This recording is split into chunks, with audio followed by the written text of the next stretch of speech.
aluno, eu sou a professora Meg Belo e vamos dar início então a nosso módulo 1 do curso preparatório para o exame do TOEIC.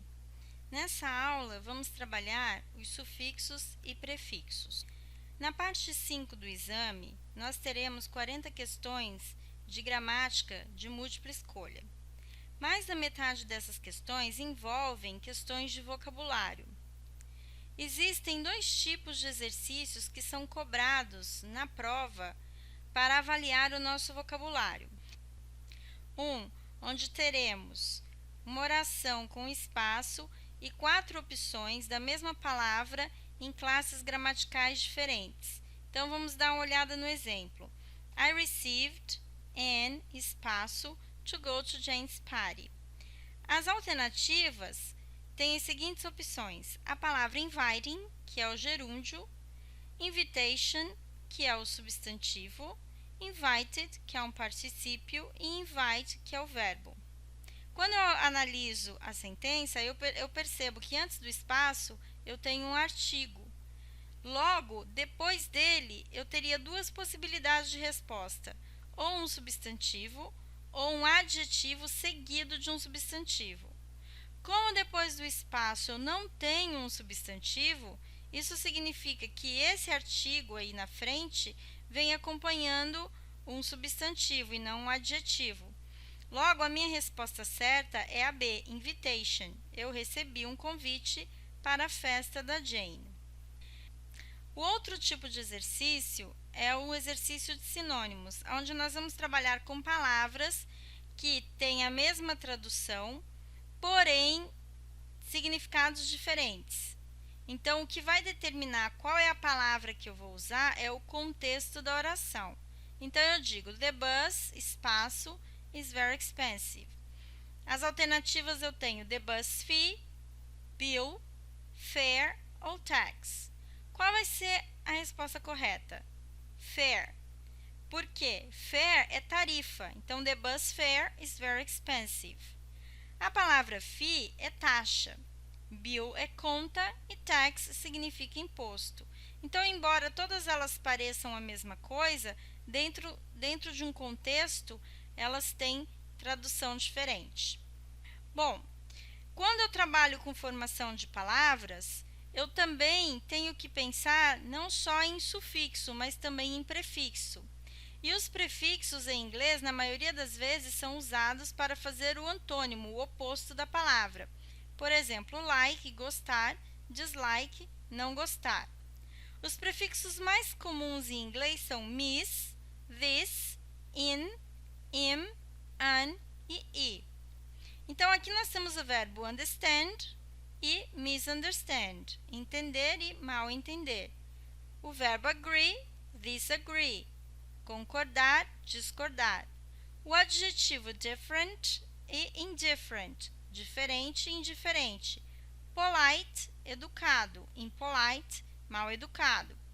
Ambitious, ambicioso, unambitious, sem ambição. Regular, regular, irregular, irregular. Já os sufixos vão ser usados para modificar a classe das palavras. Como assim? Vamos usá-los para transformar um verbo em adjetivo, um adjetivo em substantivo e assim por diante. Aqui no exemplo eu peguei o adjetivo happy, que significa feliz, e vou transformá-lo no substantivo felicidade. O que acontece aqui é que o meu sufixo é ness. Porém, observe que happy é um adjetivo terminado em y precedido por uma consoante. Então, nesses casos, o y acaba virando i antes de eu poder aplicar o sufixo à palavra. O verbo invite vai ser transformado no substantivo invitation, que é convite, com o sufixo ation. E o adjetivo slow, que é devagar, vai virar slowly, é o advérbio vagarosamente. Podemos também acrescentar um prefixo e um sufixo em uma palavra. Então, aqui eu peguei o happy outra vez e transformei em unhappy para dizer infeliz.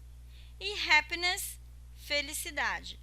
Quando eu junto o prefixo e o sufixo, eu formo a palavra unhappiness, infelicidade. No caso dos substantivos, eu tenho uma grande variedade de sufixos. O que são os substantivos?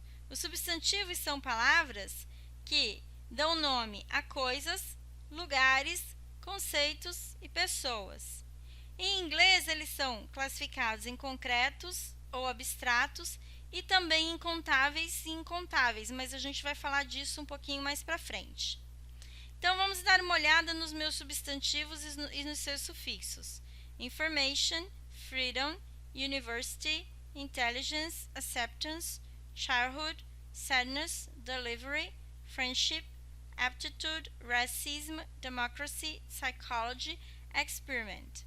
Então, a gente percebe que todos esses sufixos aí são sufixos que caracterizam substantivos em inglês.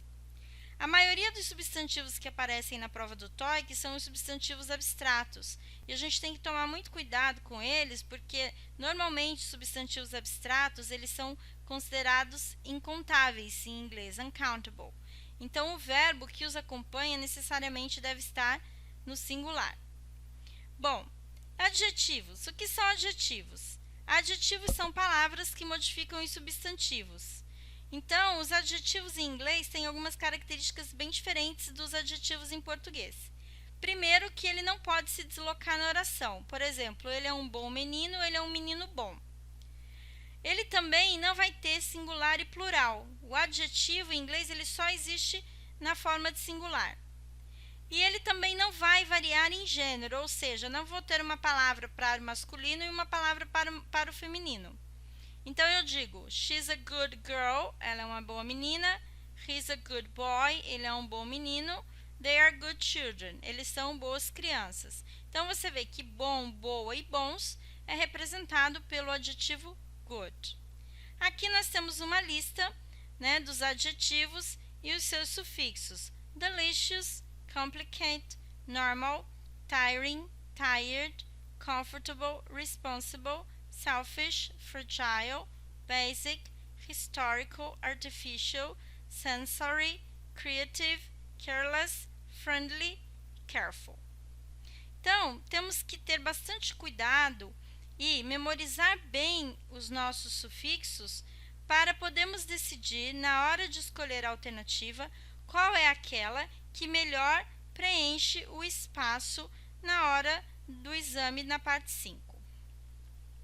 Bom, os verbos em inglês são classificados em verbos de ação, run, correr, por exemplo, e verbos de estado, sim, parecer. Existem milhares de verbos e cada um deles tem a sua terminação. Mas quando eles derivam de alguma outra palavra, eles vão receber alguns sufixos, como por exemplo, eyes, realize, o and, shorten, o er, recover, o wi-fi, identify e o wait, graduate. E os advérbios? Os advérbios são palavras que modificam um adjetivo, modificam um verbo ou o próprio advérbio. No caso dos que recebem sufixo, são os advérbios de modo, porque eles vão derivar dos adjetivos. Por exemplo, slow, devagar, slowly, vagarosamente. Careful, cuidadoso, carefully, cuidadosamente. Quick, rápido, quickly, rapidamente. Basic, básico, basically, basicamente. Porém, alguns advérbios não vão receber o ly, ou se eles receberem o ly, eles vão mudar de tipo de advérbio. Como assim? Por exemplo, he's a fast driver. Então, aqui eu estou dizendo que ele é um motorista rápido. Fast vem antes do substantivo. Então, aqui ele tem papel de adjetivo. Quando eu digo he drives fast, ele é advérbio, porque ele está descrevendo a forma como ele dirige rapidamente. No caso do hard, nós vamos ter he's a hard worker. Então, o hard aqui vem antes da palavra trabalhador, ele é um adjetivo. He works hard é a forma como ele trabalha arduamente. Então, neste caso, ele é um verbo, eu tenho um verbo seguido do advérbio. Quando eu digo he hardly works, ele dificilmente trabalha. Então, nesse caso, o hardly vira advérbio de frequência e não advérbio de modo. E há uma atenção especial aí ao nosso adjetivo good, que quando ele vira um advérbio, ele é modificado e acaba virando a palavrinha well. Bom, espero que você tenha gostado dessa nossa aula. Muito obrigada e até a próxima!